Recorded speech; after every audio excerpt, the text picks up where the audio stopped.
আসসালামু আলাইকুম। Hi guys, কেমন আছো? আশা করি খুবই ভালো আছো। আমিও ভালো আছি। আমি আপনাদেরকে একটা নতুন রেসিপি নিয়ে হাজির হলাম। রেসিপিটা পুরো ভিডিওটা দেখতে থাকবেন।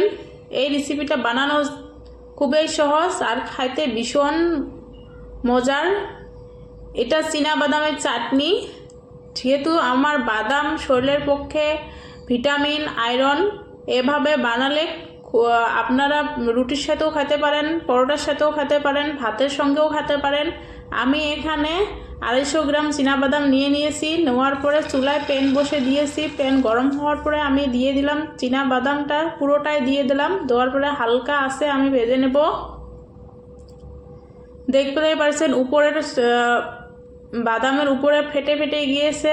আর একভাবে বলে দেখবেন, বলার সঙ্গে সঙ্গে উপরের ছালটা উঠে গিয়েছে, বুঝতে হবে যে এটা পুরোটাই হয়ে গিয়েছে। আমি একটা পাত্রে ঢেলে নিলাম। নেওয়ার পরে এখানে একটা মার্কেট করা ব্যাগ, এই ব্যাগের ভিতরে পুরোটা বাদাম দিয়ে দিলাম।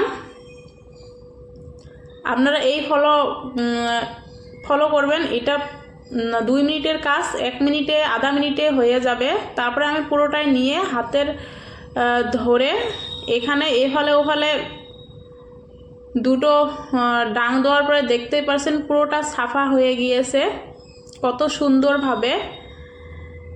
2-3 মিনিটের কাজ একবারে আধা মিনিটে হয়ে গেল। আপনারা যদি এই ধরনের ব্যাগ না থাকে আপনারা হাত দিয়েও খোসাটা ছেড়ে নিতে পারেন। তারপরে আমি এখানে প্যান গরম হওয়ার পরে এখানে পরিমাণ মতো রসুন দিয়ে দিলাম। রসুনের সংখ্যাটা অল্প বেশি করে দিবেন, খেতে খুবই মজা লাগে। আর রসুনটা লাল লাল করে ভাজানোর পরে এক সাইড করে নেওয়ার পরে আমি এখানে আস্ত জিরা দিয়ে দিলাম 1/2 চা চামচ। আমি কিন্তু জিরাটা আগে দিতে পারতাম, কিন্তু দিয়ে নাই। রসুনটা লাল লাল হওয়ার পরে জিরাটা দিয়ে দিলাম। না হলে জিরাটা আগে দিলে জিরাটা পুরো গেলে হয়, পুরো গেলে ভালো লাগবে না, তিতা তিতা লাগবে। তার জন্য আমি পরে দিয়ে দিলাম। তারপরে দোনোটা একসঙ্গে লাল লাল হওয়ার পরে আমি বাদামটা দিয়ে দিলাম। বাদামটাও সবগুলো একসঙ্গে মিক্স করে নেওয়ার পরে আমি এখানে পরিমাণ মতো লবণ আর এখানে দিয়ে দিলাম শুকনো মরিচের গুঁড়ো।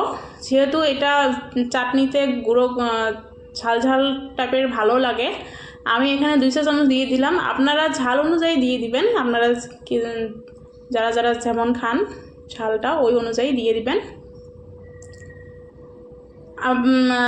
দেওয়ার পরে আমি সব একসঙ্গে লাড়াচাড়া করে নিচ্ছি। চুলার আঁচটা মিডিয়াম রেখে একদম লয় রেখে 5-6 মিনিটের মতো এভাবে ভেজে নেবেন। ভাজানো হওয়ার পরে আমার ভাজানো হয়ে গিয়েছে। তারপরে একটা পাত্রে ঢেলে নিচ্ছি। নেওয়ার পরে ঠান্ডা হওয়ার 2-3 মিনিট রাখবেন। রাখার পরে একটা মিক্সারে জাস্ট 4-5 সেকেন্ড মিক্সারে রাখবেন, গুঁড়ো দিবেন। না হলে পুরোটা গুঁড়ো হয়ে যাবে। পুরোটা গুঁড়ো হলে ভালো লাগবে না, অল্প দানা দানা ভাব থাকলে ভালো লাগে। এটা আপনারা জিটা দিয়েই খেতে পারেন, এতই ভালো লাগে। পরোটায় হোক, রুটিয়ে হোক, ভাতের সঙ্গে হোক, খুবই ভালো লাগবে। একবার এভাবে বানিয়ে খাবেন। যারা যারা আমার চ্যানেলটা এখনও সাবস্ক্রাইব করেনি প্লিজ সাবস্ক্রাইব করে দেবেন। সবাই ভালো থাকবেন, সুস্থ থাকবেন। সবাইকে আল্লাহ হাফেজ।